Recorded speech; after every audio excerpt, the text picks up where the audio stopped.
పవన్ కళ్యాణ్ ఢిల్లీ వెళ్తున్నాడు.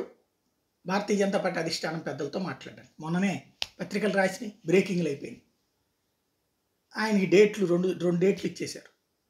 బీజేపీ అధిష్టానం పవన్ వస్తుందని చెప్పల, వస్తున్నాడని చెప్పండి. పవన్ నేను వెళ్తున్నానని చెప్పట్ల.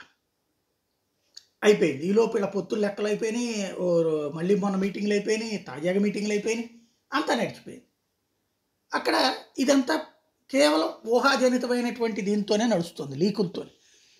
అదే సందర్భంలో జగన్మోహన్ రెడ్డి అమిత్ షా దగ్గరికి వెళ్తున్నాడు. మొన్న ఈనాడు రాసింది కదా, ఈ జ్యోతి అనుకుంటా, అమిత్ షా దగ్గరికి అపాయింట్మెంట్ అడిగాడు. అమిత్ షాని కలిసి ఆంధ్రాలో ఎదుగట్ట పొత్తులతో నేను ఇబ్బంది పడుతున్నానని బతిన్లు ఆడుకోవడానికి వెళ్తున్నాడు అన్నాడు. నేను ఆ రోజున కూడా చెప్పాను, ఇదో వెర్రి వార్త తప్పించి మరేం లేదని. ఏదైనా దేశానికి సంబంధించిన అంశాల్లో ఏదైనా మీటింగ్లో ఉంటే వెళ్తున్నాడని చూడాలని. ఇప్పుడు సీన్ కట్ చేస్తే ఏమైంది? లేదు. దాని తర్వాత ఫాలోఅప్లో వార్తలు ఏమైనా ఇచ్చారా? లేదు. అంటే ఢిల్లీ ప్రస్తుతం ఆంధ్ర రాజకీయాన్ని టచ్ చేయట్లేదు భారతీయ జనతా పార్టీ, ఎవరికోతోనూ మాట్లాడట్లేదు. కానీ ఈలోపుగా అల్లేసేసి ఒకటి భారతీయ జనతా పార్టీని నాశనం చేసేటటువంటి విధంగా ఈ దిక్కుమాలిన కథనాలన్నీ అల్లడం మాత్రం నడుస్తుంది.